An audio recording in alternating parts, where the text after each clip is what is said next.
All right, we are live. We are live, and Billy's not here, so we'll have to have So you should hit we the just music. roll the music? The Roll the music is music. just our Billy filibuster. That's how we began. The music kicks on Gentlemen, first. may I direct your Yeah. attention to something quite extraordinary. You are listening to Kayak Adventure Series. Kayak Adventure Series. This is where you choose your own adventure. You want to be offshore? You want to be shallow? You want to go up the creek? You want to have a kayak that is sophisticated? Or a kayak that is simple? You get to choose your own adventure. Oh, looky there. That's a micro bag. I hope you brought the family. This is going to be wild. Hey, this adventure is going to be amazing.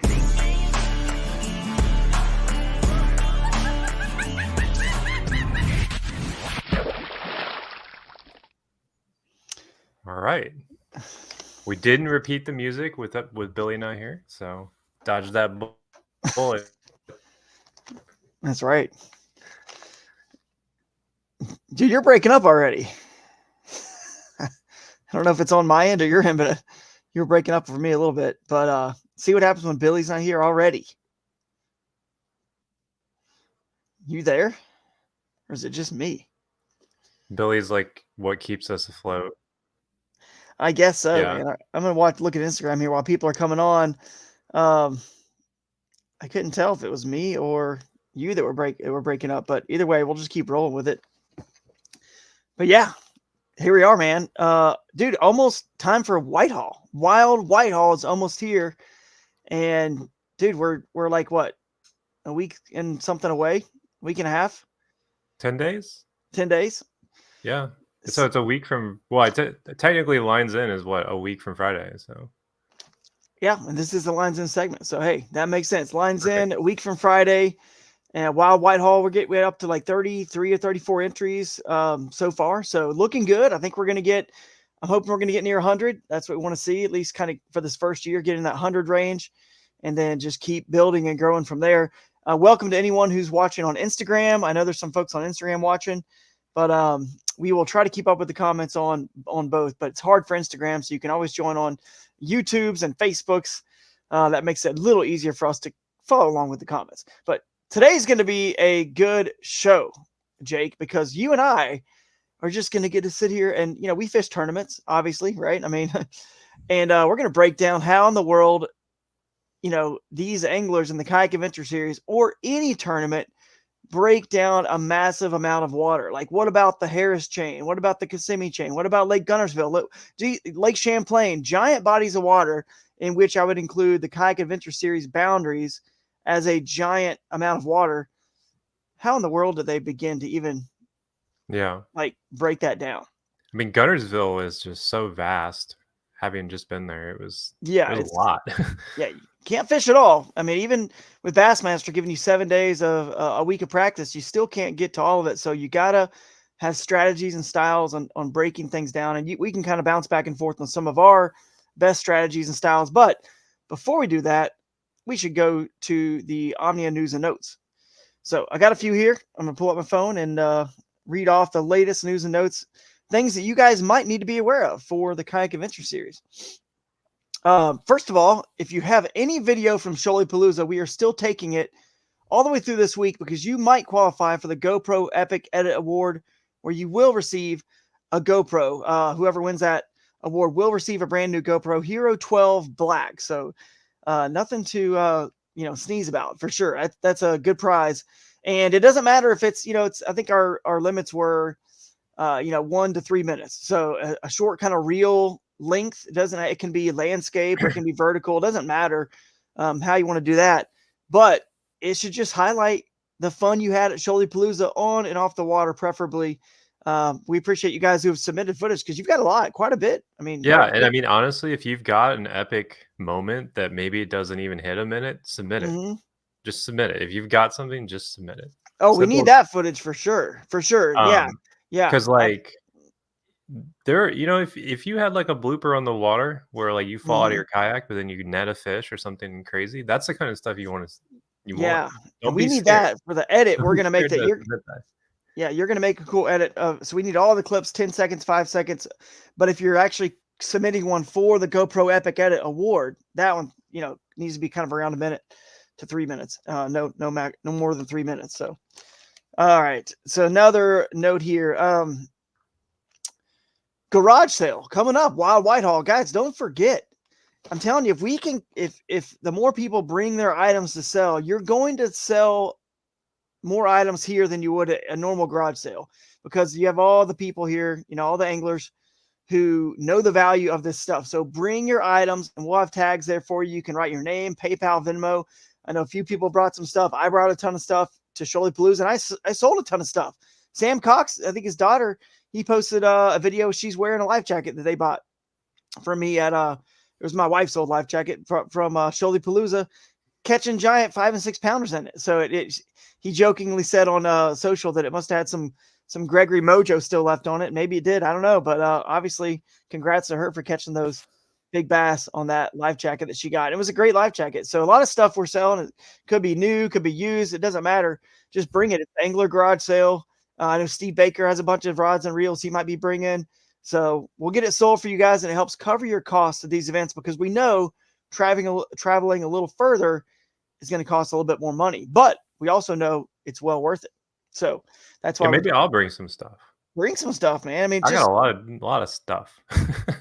logging up your garage, it is. Your wife's on you about how much stuff you got that's just sitting there going to waste, and it could find a good home, whether it's for a youth, or someone just that can't afford something that nice, and we can give them a good discount. Goes to a good home. And then the Topwater kayak series, Topwater series, guys, we've connected that link on the Wild Whitehall page. So remember, the joint event, we have 2 joint events, the Michigan Kayak Trail and the Topwater kayak series. Topwater is just Friday night. This is pretty cool, Jake. So this is actually something that you could get in on. So let's say you don't have time to actually fish the whole thing because you're kind of working it with me or whatever. What about just joining Topwater, just fishing Friday for 4 hours? I mean, yeah, maybe. It's an afternoon league. That's kind of what Topwater's all about. And so we just got their link connected on the Wild Whitehall page. You go on to Topwater's website, register, log in. They have their own tourney platform, kind of like Tourney X. Super easy. Just get on there, register, log in, and fish that 4-hour session on Friday. And hey, you could end up possibly winning one of those joint events we have. The next thing we have to go over, and it's pretty much the last thing. Again, I think we brought this up last time, but we want to make sure you guys understand, and we'll go over this in the rules meeting again, that public access is not the same word as legal access. So remember, public for these events, public is not the same as legal. Legal might be you have permission to go in this private boat ramp down, this neighborhood or this, marina. That's not public. Okay. Public is only something that the entire public, everybody could have access to. And whether it's a campground or marina or whatever, if they charge, that's fine. As long as everyone knows that they charge. It can't be, some guy's backyard and he says, I'll let anybody in the tournament launch here if they want. Well, everyone doesn't know that. At least at the marinas and the campgrounds, you can call them. There are places of businesses with pay boxes and a little store and welcoming you and inviting the public to launch there. So I just want to clarify that, because we did have a minor rules violation at Shoaly Palooza. Didn't end up being, turning into much in terms of discipline, because there wasn't any advantage gained, but somebody was unclear on that. Just want to make sure. And there's a lot of places too that will let you launch if you get a membership, and it seems like a wall, but some of those places are you pay $30 and you can go there all year. So honestly, sometimes that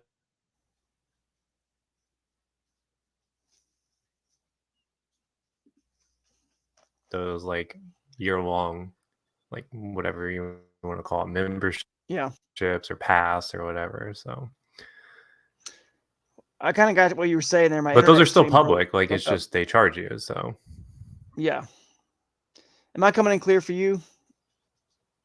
Because you were breaking up a little bit on me. I don't know if it's on my end or your end. Yeah. All right, cool. All right, so let's get into, I guess, the main event, right? I mean, there's a soundbite for this somewhere. I know Billy's usually here to hit it, but I'll at least put up our graphic, and if you want to hit the soundbite, you can. I don't know. We'll see if it's I don't there. see it. I actually looked for it. I didn't see it. Oh, okay. Billy's keeping things tricky for us here. Anyway, He's we hiding them. will. Yeah, he's hiding them. He's hiding them. So he's got them somewhere. It's probably on his soundboard. So anyway, the main event, guys, we're going to get into today is breaking down just a ton of water. You know, like the Kayak Adventure Series, this Michigan event here, this Wild Whitehall has, I think, 10 or 11 lakes and bounds and tons of rivers and creeks. So how in the world do you begin doing that? I mean, that's not easy to kind of, you know, because you can't fish them all. You only got 4 days of actual practice within 2 weeks. Now, obviously, you could fish some of those lakes and rivers before that. But to me, I've got a little bit of different style how I fish, which we all kind of know, you know, moving water, backwaters, rivers, creeks, stuff like that. So that helps me cut down on a lot of water. But for some people who just like fishing all of the above, we're going to get into all the ways you could break it down. So, oh, hang on. My audio is going on my Instagram. So, Jake, do you have anything you want to chime in on first before I get started with some of mine? On anything you do to break down massive bodies of water?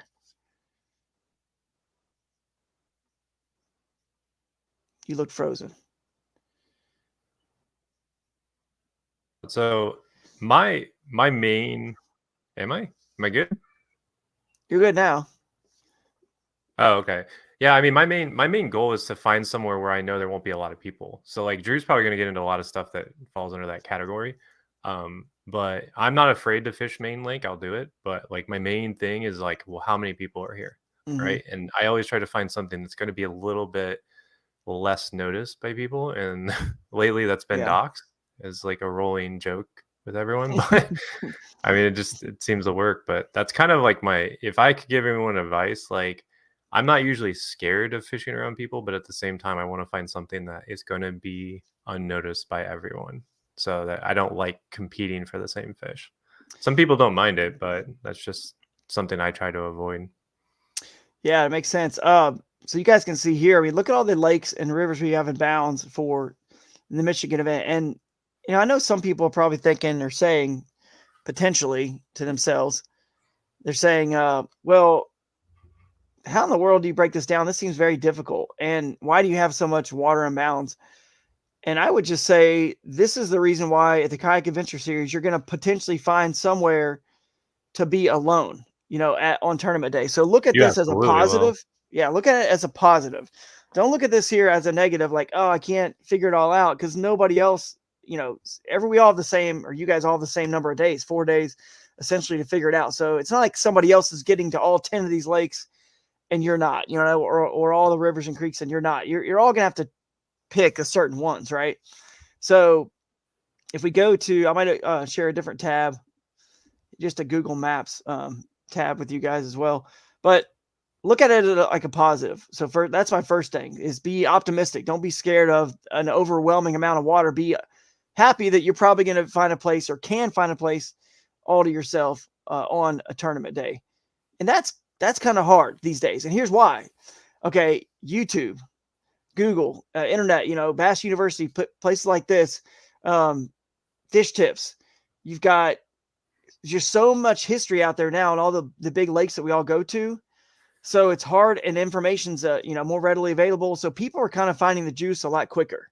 You know, people like in these bass boat tournaments that are like on one single lake, they all kind of end up stacked up on each other, and that's why I have a lot of like tension these days in the big boat world, I would say, you know, because people are definitely stacked up and they're fishing right next to each other. No one really likes that. You know, when you're in a tournament, you like to find something alone.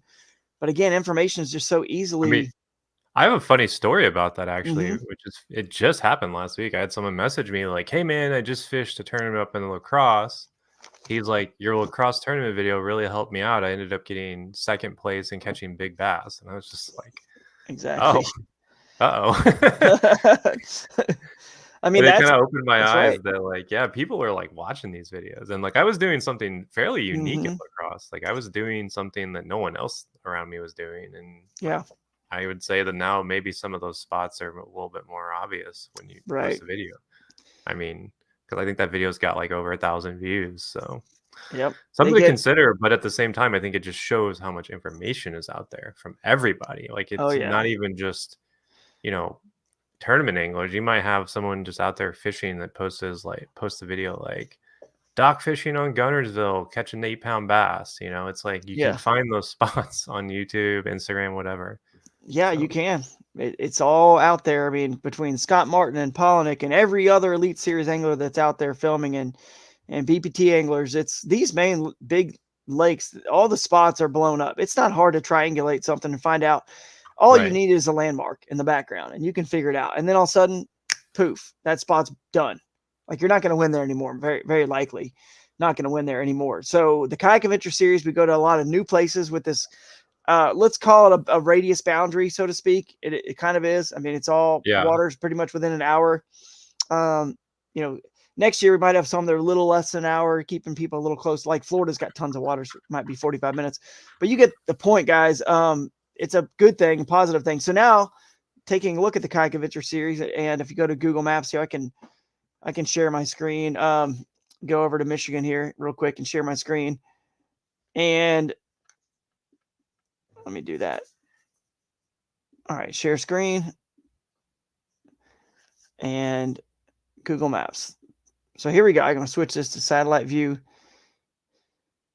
So there's a lot of things you can look at, all these different lakes that are in bounds, all the way from basically Grand Rapids here, the Grand River at the bottom, and you got all these backwaters. And if you go onto Google Earth Pro, you know, you can go to Google Earth Pro and go back in history in time and see different, you know, water levels of this river and water clarity. You could probably find a water, you know, an image, a satellite image that's close to the time we're going to be there, right? You know, late May or early June or mid June, somewhere around there. The Omni And app's really good for that too.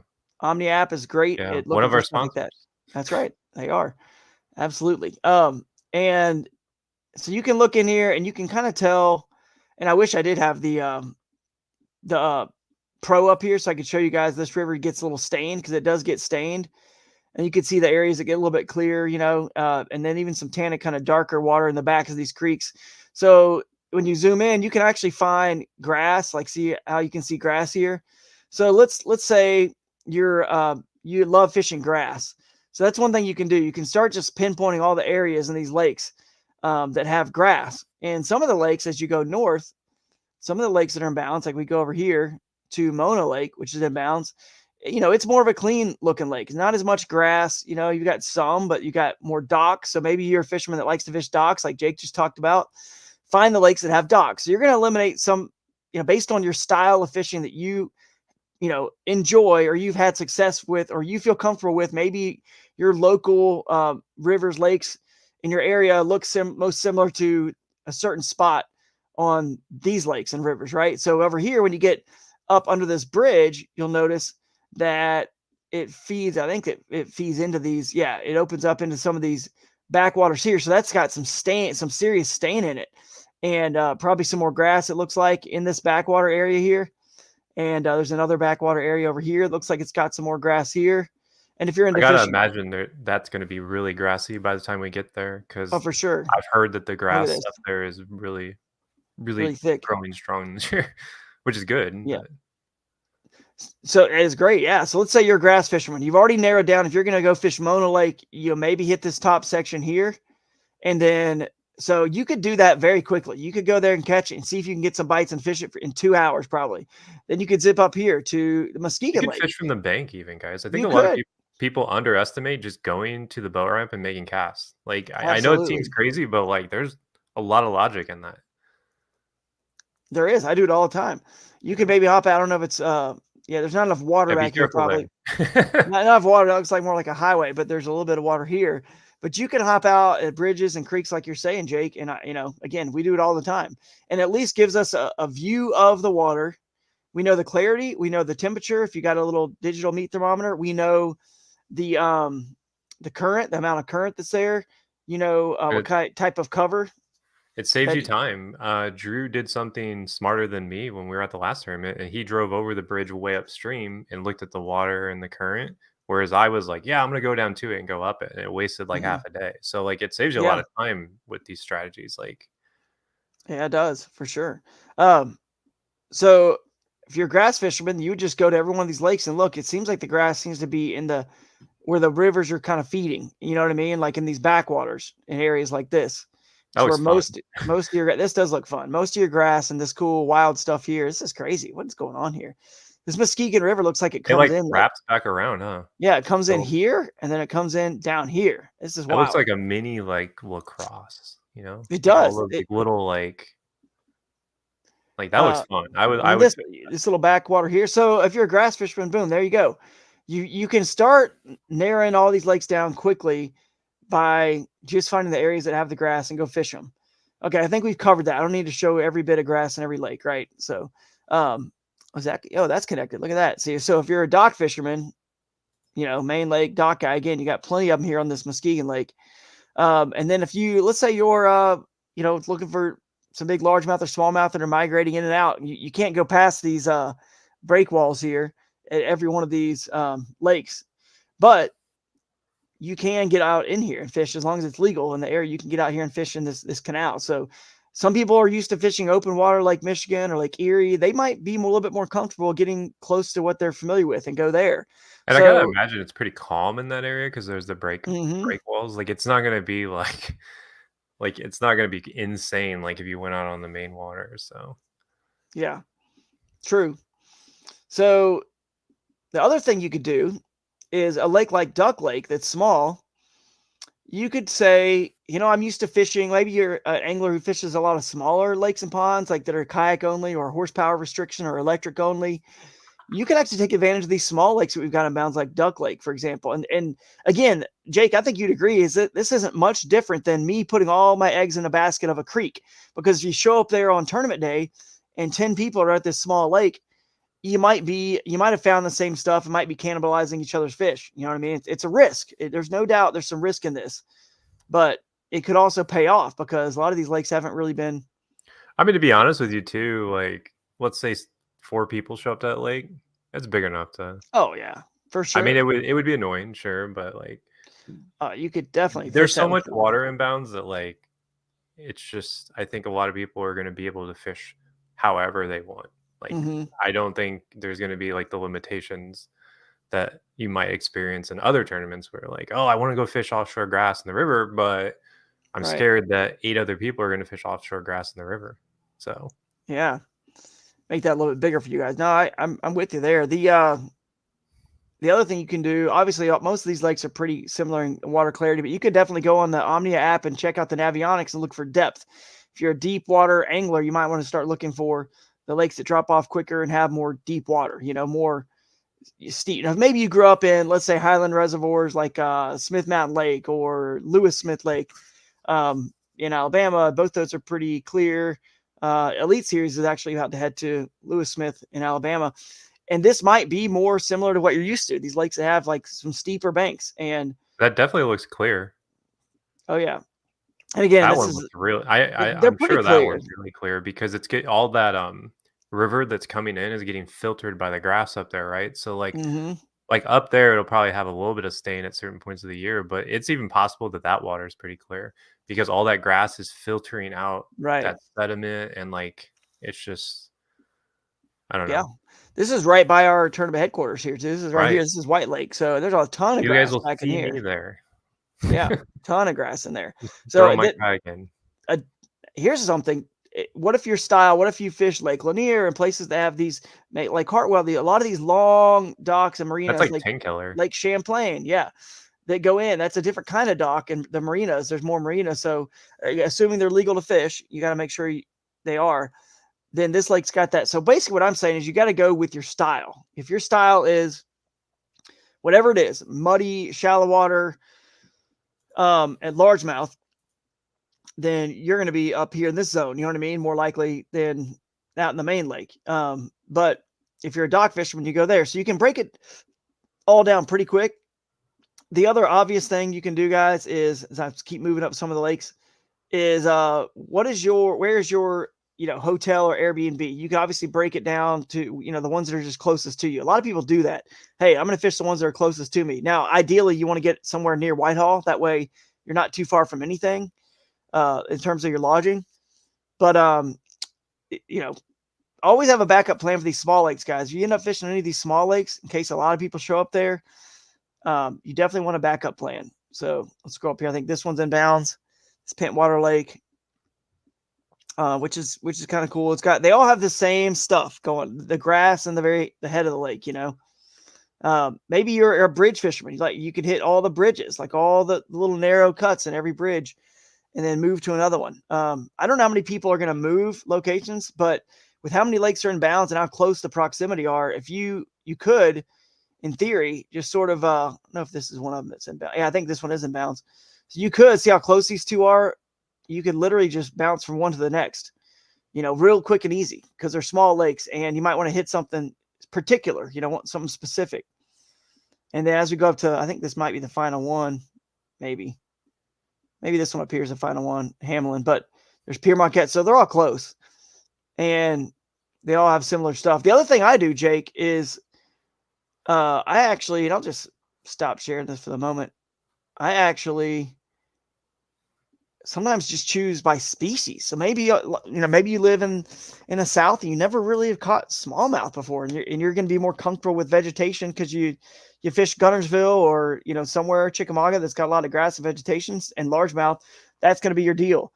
And then if you love smallmouth and you are from, Ohio or Pennsylvania or Michigan or wherever, it's got Illinois or who knows, has lots of smallmouth, then you would maybe say, okay, if I feel like the smallmouth in general, again, I don't know, I've never fished these areas, but from what I know about, bass, up the rivers, the true river is going to be more of the target. And then maybe, like I said, obviously most smallmouth live out in Lake Michigan. So I don't know how many are in these, White Lake and the Muskegon Lake.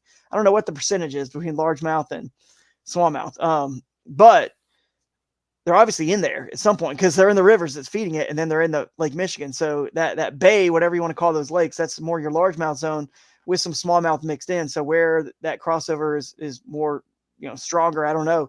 But you can see what I'm saying. If the smallmouth, they're going to be maybe closer to those, barge and the canals, you're targeting by species.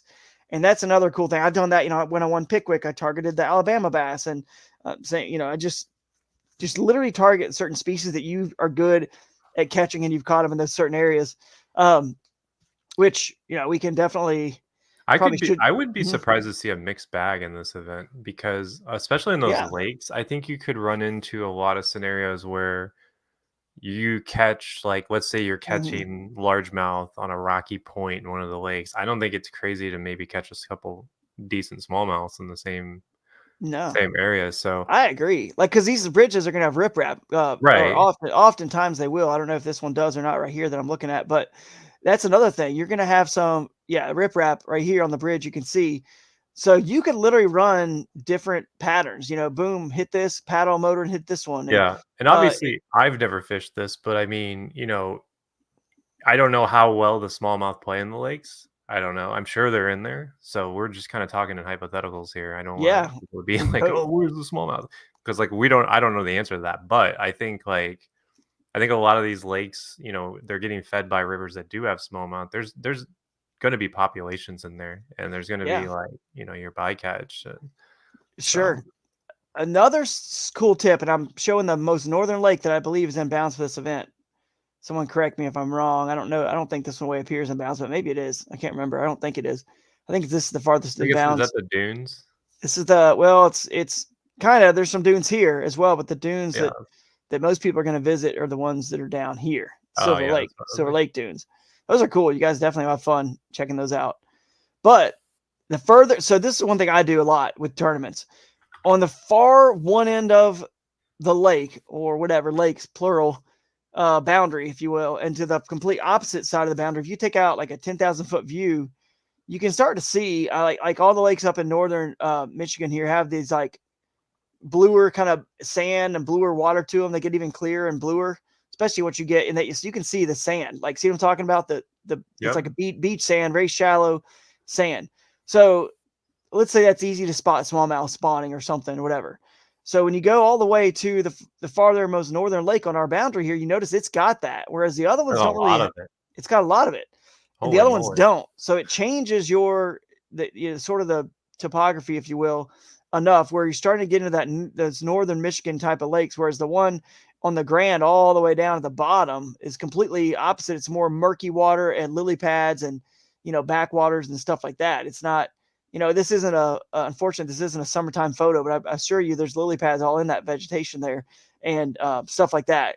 So, and this is going to be a murkier river. It's very opposite. Any of the lakes Do here they on the have bottom. smallmouth in the Grand? Yeah. Their smallmouth are going to be anywhere that, connect to like the Great Michigan. Lakes. Yeah. Right. So they're in there. The question is going to be, so now we can kind of transition. That's a good transition to rivers here.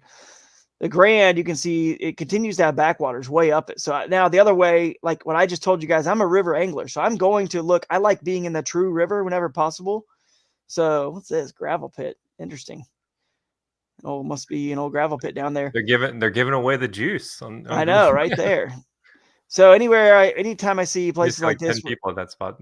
yeah, where boats are there, I'm like, all right, I want to get out of the area where boats are and find some backwater. It's way back there somewhere cool, and you could fish all the way up the Grand. We don't know how. I mean, we know there's bass there. I don't know which ones are the winning places, but I know that it could potentially be one from any of these. And then the other thing you could do is look for, I think we got this tributary right here, and it pretty much cuts off this Rogue River because our boundary is right here, I believe. So, or it might be this park right here. But the other thing you can do, Jake, is just look for like these small tributaries, because some people prefer, maybe they're used to fishing just small creeks like this. So at home, with their local, and you can actually find little rocky ripples like that. So you can see true rocks and boulders. And maybe you're from somewhere in the Carolinas or West Virginia or Virginia, and you're used to catching smallmouth behind boulders and in the front side of boulders. Or find something that looks familiar to you. And this would be that type of river right here. So, and you can follow it up and see how far you can go. And on that, there's probably a launch boundary on that somewhere. Same thing. You got the Muskegon River, again, we kind of saw where, and again, going back out and taking the 30,000 foot view, look at this right here. Do you see this? That's what we basically call like a delta or a swampy area. And I already know before I even zoom in, you're not going to see rocks and rapids there. That's like, you're at the lowest point of elevation, like to Lake Michigan there.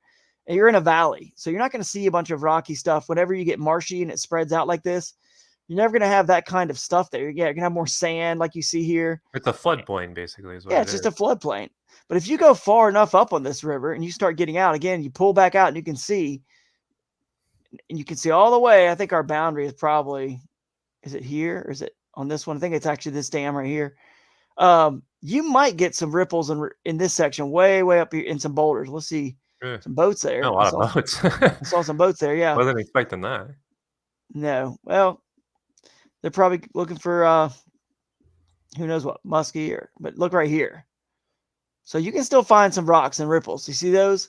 So I mean, I'm correct. The further you go up, it's just elevation, guys. This is just common sense. The further you go up, you're going to be able to get those tributaries when they're, coming out of those elevations. So another thing that it's really interesting on this one, you do your homework and research, Jake. I'm not even sure every one of these. So when you go up north, and I live in Ohio now, so I understand this a little bit. You got steelhead and salmon and other species that actually come out of the main Great Lakes and go up these rivers to try to spawn and come out. And some of them, smallmouth really don't even, they're so far north and they're so cold, they're just trout, period, into these lakes. And once it starts getting into the head of the lake, like this area here, whatever, the marsh is out, then yeah, you got your bass that mix in. But then some of them are the opposite. You're going to find bass all the way up the river as far as you want to go.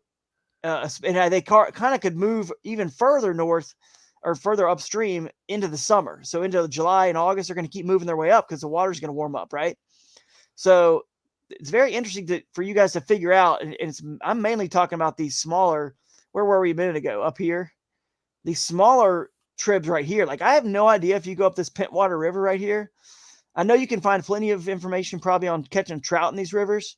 I have no clue if smallmouth or largemouth go up them or how far they go.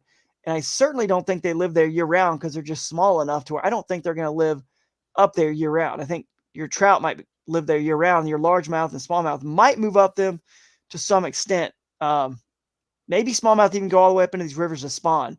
They do that a lot. So I'm not sure, but you would think they would do it here too. So that's the other thing you got to be aware of is And that's why, Jake, when I do my little bank thing, like you and I just talked about, when I was in La Crosse, I went to a tributary that was a pretty good sized creek.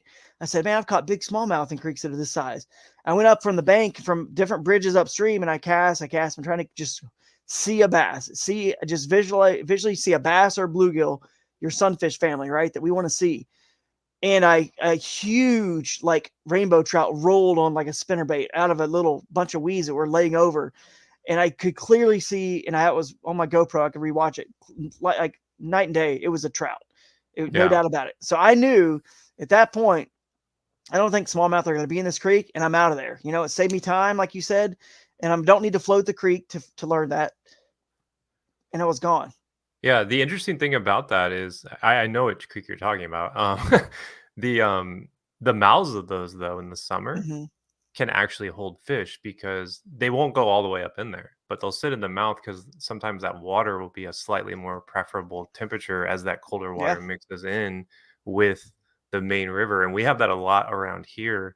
I just went up a cold water creek in one of our Ozark rivers Mm-hmm. yesterday, and I'm like, I don't think there's gonna be fish in here because I jumped out, put my feet in, and I was like, wow, it's freezing. This water is clearly coming down from the bluffs and the mountains, and like there's like Mm-hmm. probably a spring. And I was like, these bass aren't going to be in here this early.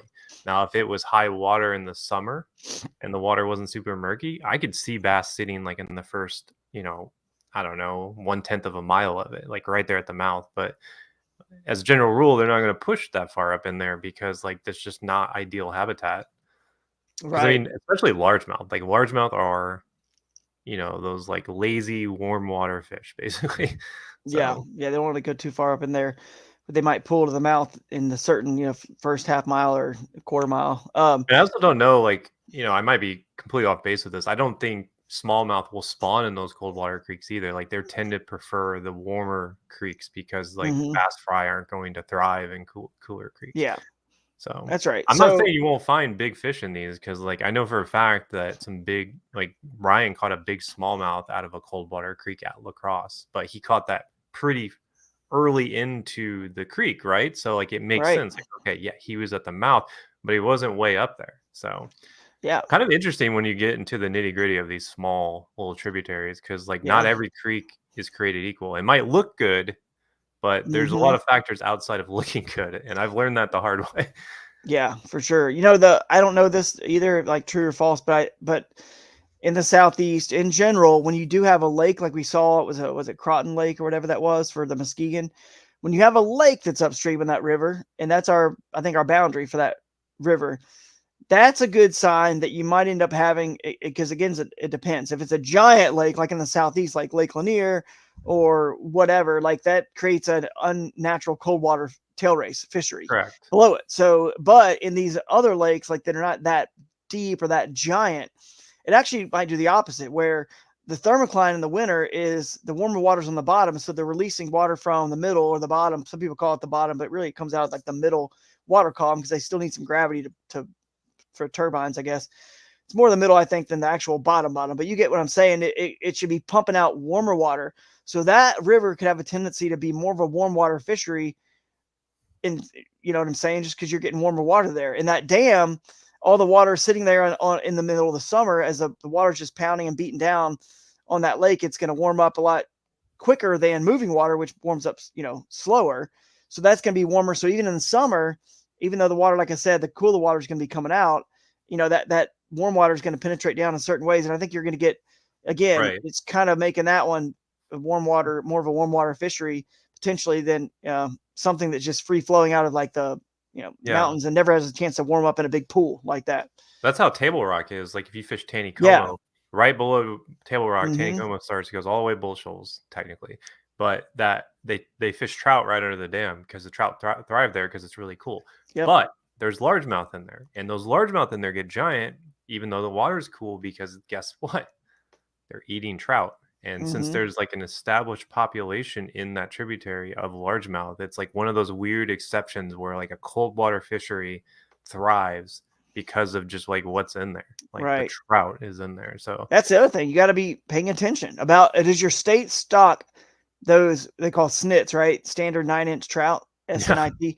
So do they stock snits? Because if they do, and you got a bass that could get big enough to eat a 9-inch trout, which trout are very flexible. So bass can, and they're They narrow. just pulled them So over. yeah, Yeah. smallmouth, largemouth, they'll all eat trout. Your Alabama bass, some people say spotted bass, but whatever. Alabama's out in California that have gotten the record sizes. They're eating trout. So little things like that, you can kind of like start doing all your research on YouTube, Google, everything we've talked about, and you can start based on the species you love to catch, what looks similar to you back home, what you like to, if you like to fish vegetation. So real quick, here's what I would do now. Okay, let's just take one of those examples. Okay, I like fishing grass. I'm pads and grass and vegetation, so I'm mostly going to be catching largemouth. I'm going to try to win wild white haul with largemouth because we know they get 6 and 7 pounds up there.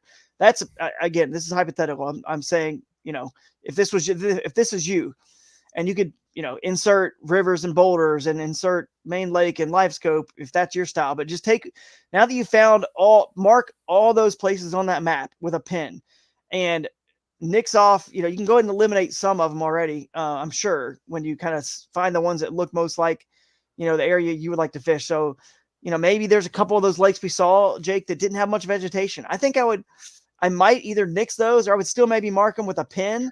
Let's say there's 2 of them, there's small lakes that are really close and I have the access and the travel time is only 10 minutes and I could unload. So maybe I'll still keep them, but basically now you've got 2 or 3 or 4 days of practice. Try to discipline yourself to hit as many of those areas as you can and prioritize them based on what you feel like which ones would be the priority based on all the research you've done, online. And you could always find one too that, like, maybe you go to one of these small lakes and you're in your mind, you're like, okay, I can't do 2 days here. But guess what? You could do half a day there in the evening. Something to consider. Like Exactly. some of these smaller bodies of water, all you got to do is catch like 1 or 2 good ones on Friday and then go to your main spot, and you never know. That's right. Because So it's a 5 fish limit, it's not 10. So like if you get 2, let's say you catch 2 fish out of one of these small ponds on a Friday evening session, like you gamble, you go to one of these small lakes that you're kind of on the fence about, catch your 2 good ones, and you go to your main spot. Like you're starting your tournament essentially with those 2 kickers, and now you just need to flesh it out. So because just some weird strategy that you can come up with. I think there's a lot of different ways you could approach this event, because it's like one of the more unique ones in my opinion, because there's just so much that you can look at. I agree. What about you could also do a strategy. Let's say you're really good, your home lake is crystal clear, and you're really good at throwing something like the Z-Man goats right here, white one for bedding fish. We're going to be right in the middle of potentially bedding. I mean, it's cool again here this week up here in Ohio where I am, so I assume it's even cooler up there, and that could have pushed some of the fish back a little bit. I mean, maybe you're really good at catching bedding fish, so you would go, if you have a motor or paddle, doesn't matter, go to some of these lakes, just quickly zip around, try to find some on bed, and then move to the next lake. So there's a lot of different strategies and ways you can narrow down all that water and not be so overwhelmed, and then find yourself a little spot on its own. Because, a lot of people that fish the Kayak Adventure Series, I mean, you probably agree, Jake, they are a lot of river, creek, backwater anglers, portaging is allowed, stuff like that. It's the only series that allows some of these types of fishing. So you're going to get a lot more of those anglers. So I really think that opens up a huge door for your live scopers and your lake anglers, your dock, your main lake anglers that, there's other bass boats there, but let's face it, up north, they're definitely not all bass boats. They are, let's just call them Trout, bigger. They're boats. Trout, walleye. They're looking for other species, muskie, pike, whatever. They're perch. They're into that other stuff. And also maybe not as, just these smaller lakes. I don't think the smaller lakes, I could be wrong here, but the lakes that they don't have these big giant bass boat tournaments on them, these smaller lakes, I don't think they get pressured by the caliber of bass angler that your bigger bodies of water do, that have those tournaments. I hear all the time from people who fish up in like the north section of the US. So like Wisconsin, Michigan, Minnesota. You could even throw in I guess parts of Iowa in there, like northern Iowa. Those like small, like I guess let's just call them conservation lakes. DNR managed lakes are the hidden gems. Like they'll go there on like a Saturday morning at like 9 and there'll be no one there. And then you'll see them go out there and they're just wrecking giant smallmouth. So and from what I've heard, And I know like we're a little bit further south than this, but people in that Wisconsin sort of latitude have still been catching really big pre-spawn smallmouth. So I'm curious, like I've never been to this area of Michigan. I'm really curious what stage they're in. I'm sure It's someone in the knows and like, it's oh, they've awesome, already dude. spawned. But I It's think it'll be different because the rivers probably aren't at the right temperature right now, in mhm. my opinion. But Right. Yeah, no, we'll see. I mean, the other thing, yeah, the river fish, the true river fish could be pre-spawn still. The other thing with that temperature, speaking of temperature, you could literally drive to every one of the bridges and every river, that's feeding these lakes and take a temperature check of all of them. And that could tell you where, more of the active fish might be for your style too. But I am excited to see what these smaller lakes, because if you think about it, think about that Bass Lake and the Duck Lake and Lincoln or whatever. I doubt, I could be wrong on this, but I doubt there's any tournaments out there that are like just okay. Today's, this Saturday, whatever, May, whatever, June, whatever. We're having a John boat tournament on Bass Lake or Duck Lake, and then you got 20 guys out there fishing that thing that know what they're doing. Maybe that happens, maybe not, but I doubt it, man. So I think those smaller lakes just aren't getting hit with the caliber. That's the main thing, the caliber of angler that I think, a lot of you guys out there that fish this series are. So I think that's where you got a little bit of an advantage. I can see Muskegon or White Lake being fished with, there's tournament. Actually, there was an old Bassmaster Elite series. It was like an Angler of the Year championship back in the, I want to say it was in the 2000 at yeah, some they point. used to do that a lot where they'd have like kind of like the heavy hitters thing they just did in MLF. Yeah. They used to have these like little like star Yes. showcase. All Star. It was an All Star Yeah, something, but it because they was, had one of those down here, like where I live, and it was like literally catching like 6 pound limits. yeah. So I they think, like I to think it was throw Hank them in like the Cherry. tough areas that no one fishes. Yeah. Look it up. I think it was Hank Cherry that won that. And they actually fished both these lakes, White and Muskegon. And maybe another one. I don't remember, but Hank Cherry won that if I remember correctly, because I looked up and I researched this. So obviously those lakes, I mean, obviously not often, but they do get hit by some bass boat anglers. But it'll be interesting to Toyota see. All Star, Yeah, that was it. Toyota All Star. and then they also had an Evan Williams Championship at the same time. Yeah, yeah. See, I'm saying it was like a championship of some sort. Wow, Muskegon looks cool, man. They got a lot of Yeah, pictures up on. share it. Share the screen. Let's see it before we wrap up here. Was any other questions? Or I see Travis. I don't know, man. Hopefully we have your live scope mount. He brought it to his garage sale. Yeah, I He forgot saw all that. about it. We'll make sure he gets that bag. If Oops. we should have it and all that stuff, and we got boxes of stuff that still in my garage that'll go to Whitehall. So I don't know if he'll So be yeah, there or this is not, but the we'll get it event. back to him. This is the event they had here. I don't know why these photos look all like watercolor. That's not me. I promise. It's Yeah, a how old picture. was this It's from tournament? 2013. Okay, They went to 2013. Muskegon. Yeah, It was see? the site of the All-Star Week and Evan Williams Championship. So you can kind of see the town is cool. Apparently, it's really big in Magic. So if you like Magic, Yeah, Muskegon is. That's a town just to the south of Whitehall. so So I don't yeah, know I what's mean, up with these photos, but like clearly you get this the lake idea. is like your traditional Great Lakes. Like you're Yeah. gonna see, and they have They a got a theater theater. Look at that. there. So pretty cool Yeah, town, cool, man. but I mean, trying to find more like oh, look at that giant walleye. See, this is what See? they're fishing for up there, guys.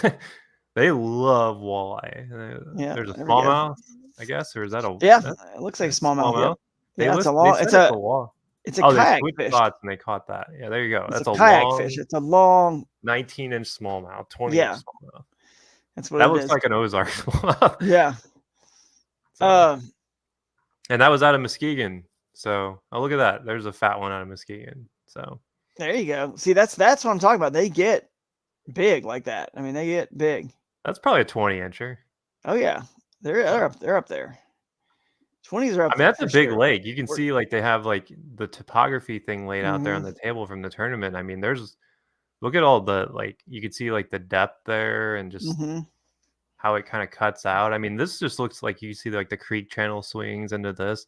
Like this area back here, like I could see smallmouth pushing in from the Great Lakes, going up these channels, and they like spawn back in here and this type of stuff. So like this lake you could get hundreds of people on, let alone Oh yeah, just us. So for sure. anyways. That's gonna be good, man. Well, I'm excited about it. If anyone has any questions, throw them out. We're about to wrap this up, but I'm definitely excited to get up there.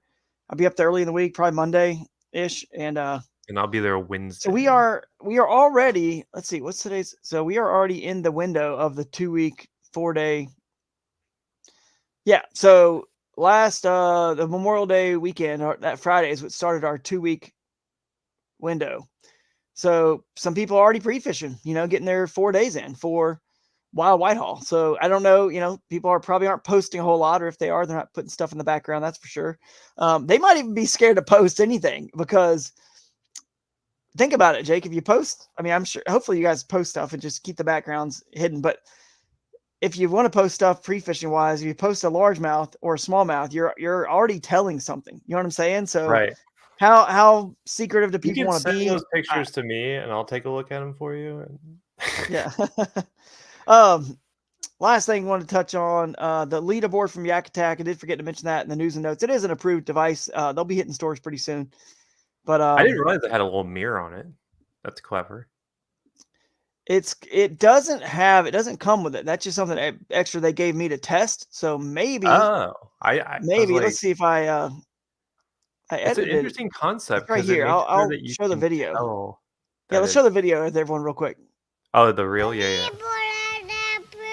That's right, everybody. The Kayak Adventure Series is now approving the Yak Attack leaderboard. I got a chance to take it out the other day and test it out. It's incredible. Caught a 20 on it, of course. Now that we've tested it, we know for sure it meets all of our standards. It's approved. You can throw your 20s on the board, just like this. Is that an ultralight? Yeah.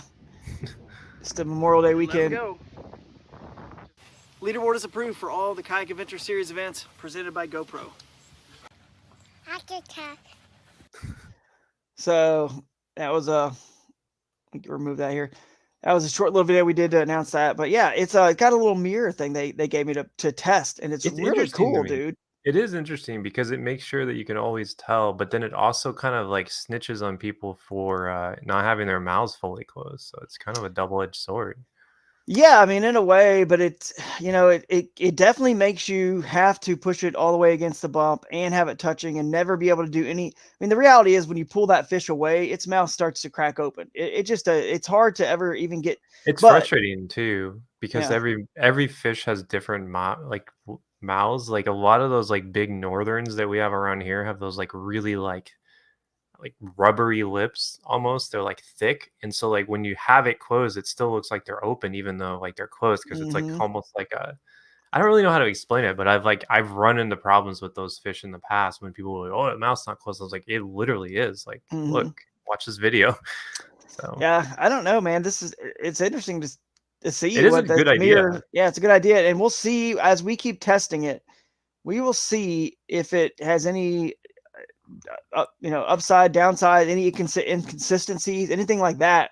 We'll have to see over time, like where, does it, I feel like it really works, like exactly as it's intended to work, where you can tell if it's touching, fully. And it's pretty cool. I mean, it who knows if that could be a standard one day, a universal standard in our sport. It might actually have potential to do that. So we'll see. But yeah. I do have one more thing that I think we wanted to talk about, actually, that we forgot. We'll just do it really quick. Did we talk about like the team stuff and assistance? So like, Oh yeah, you need to mention that is one this. thing we wanted to clarify about people in the team division. Not Mm-hmm. you're not allowed to help your partner measure fish, net fish, handle fish. Period. Like it's even though you're on a team, you are in control of your own fish. At no point can you like get assistance with the handling of your fish. I think that's the best way to describe it, from the hook to the catch to the land. Like it has to, and even the picture and even the release. Like no one like will release your own fish. Now they can take a picture for you and like within reason, like use common sense there, but So. Yeah, I mean, we had some anglers post a video, which is what we encourage and want you guys to do. And again, it's nothing wrong with it. There was nothing really specifically in the rules that we had, and that's kind of on us. I mean, we didn't have that clarifying factor in the rules, and that's probably because when you think about it, our rules are taken from. I mean, obviously, I had rules back with River Bassin, and then KBF had their rules, and theirs evolved, and Hobie's got theirs, and Bassmasters are kind of a collaboration of all of them with our differences, right, that we added in. But there's not teams in those other, you know what I mean, in those other tournament trails. So if you think about it, a normal team bass fishing tournament, your partner nets your fish. You help each other out. You're a team. That's what you do. So to me, I totally get why these anglers did that, and it wasn't against the rules. I mean, it wasn't in our rules, so we fixed that right away. We added it. It's in red on the website. So because a lot of people are fishing the individual division and the team, so it kind of gives you an advantage if somebody else is sitting there netting your fish. So we had to make sure we clarified that in the rules, which we did. And even though, like, one thing I will point out too, like, even if you're just fishing the team division, I don't think it doesn't it still is the same rules. And the reason behind that is, with the team division, it's cumulative. It's not of like each person together, right? So it's not like when you're fishing a team weigh-in where it's your best 5, right? It's between you and your partner, your best fish and your partner's best fish combined. So like, you're still responsible for handling your own fish. Yeah. So just use your common sense there. Like, don't handle other people's fish. Now, no. If like your buddy is like, landing a fish and like it thrashes and it gets a whopper plopper in your hand, your buddy can help you get out the whopper plopper if it's still attached to the fish. And I know it seems crazy. I've seen that happen so many times where it's like, the fish whopper plopper and then your net, and you're like, it's not just fun. Use common sense. Like that sort of scenario, you can help your buddy. But yeah, it's gonna be a good time. Can't wait to see you guys up there. We've got it's like 30 something people entered, like I said, for Whitehall. So yeah, Ohio Fish Freak is correct. This will be a blast. So there's only a few more $100 gift bags left. So I would register right away. Get on it, guys. We're probably looking at 15, maybe $100 prize bags left for first 50 to enter the individual division. So yeah, I know people that haven't signed up yet that are going to. So I think the reality is there's more like 12. So yeah, I know people that haven't even signed up yet. That many. So there's not many left for sure. It's gonna be a lot of fun, guys. The Bass U brunch is gonna be a good time. Smalley Talk Live is gonna be there. We're going to be discussing, I think actually we might have myself and Jeff Little on with those guys.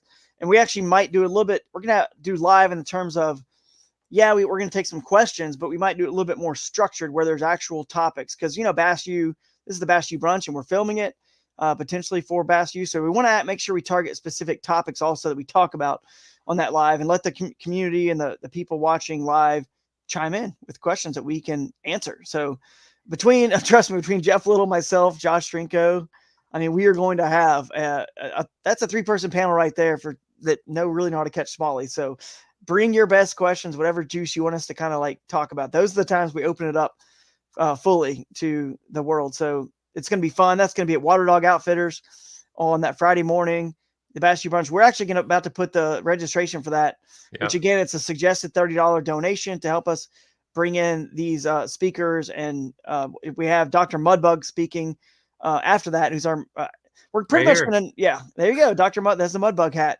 So that's Reed Morehouse. Dr. Mudbug is going to be talking about crayfish, crawfish, however you call them, right? Whatever you want to use. And it's going to be one of the best seminars you guys have ever seen and attended. There's Water Dog right there. Beautiful shop, plenty of room. Cool shop. Breakfast is going to be served there. Brunch, breakfast. I believe he just built this shop too. Like not too long ago. Yeah, because when we were talking to him in the preview show, he was talking about that. So it was there when I went. It looked very new when I was in there last year. So it's probably just a couple years old. But yeah, guys. So it's gonna be fun. Definitely hit up the Bass U brunch. And there's our brewery for the after party. If it's we still haven't heard if their fire has been. The restoration right is all is worked out, and we're going to be able to use it or not. So we'll find out soon. But next week, tournament week. Next week is tournament week. So Wednesday, we will not do a live Wednesday morning. We'll do it Wednesday evening.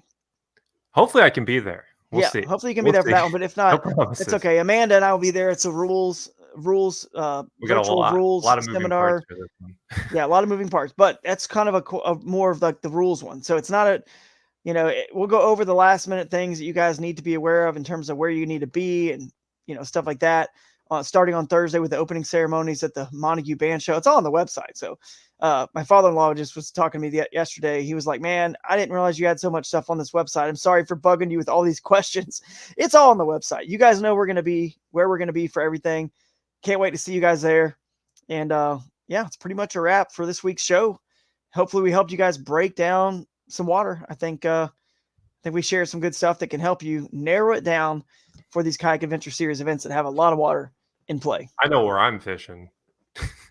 Yeah. I'm going to try to get on the water too in a couple spots, maybe early in the week.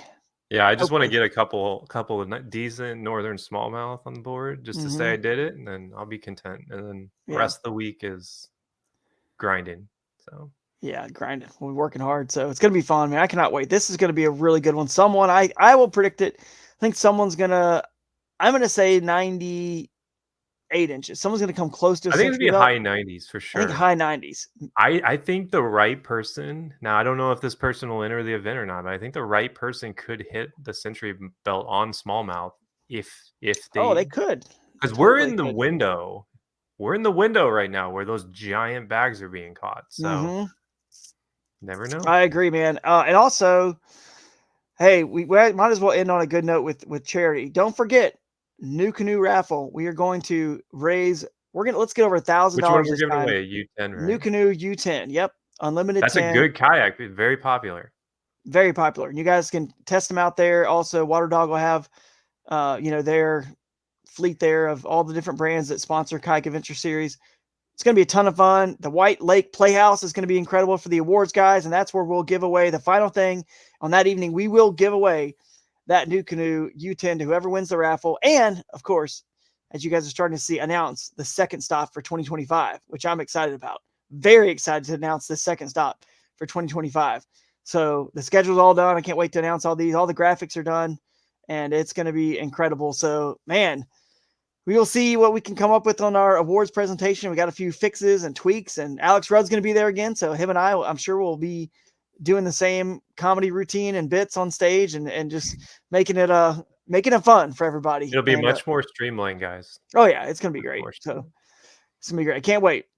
All right, guys. And at the Playhouse, at the awards, the White Lake Playhouse, I just want to remind you guys, and I'll say this again on Wednesday, they are always cutting us great deals to come and rent their venues. Okay. So they have a liquor license there, but I don't believe we are allowed to have, maybe we can't have beer at the park there. I can't remember, but let's help them out. If let's support them with any concessions and drinks that they sell there, because they do have a liquor license. So, 5:30, start making your way over to the White Lake Playhouse, grab a drink, mill around the lobby, grab another one, and go sit down in the seat and enjoy a good time, and support those guys up to the best of your abilities, of course. So, all right. Anything else, Jake? Nope. All right. We don't have our outro music. No, no outro music. So, all right, guys. So next time, guys. See, we'll have these hats for sale. They're finally here. See ya.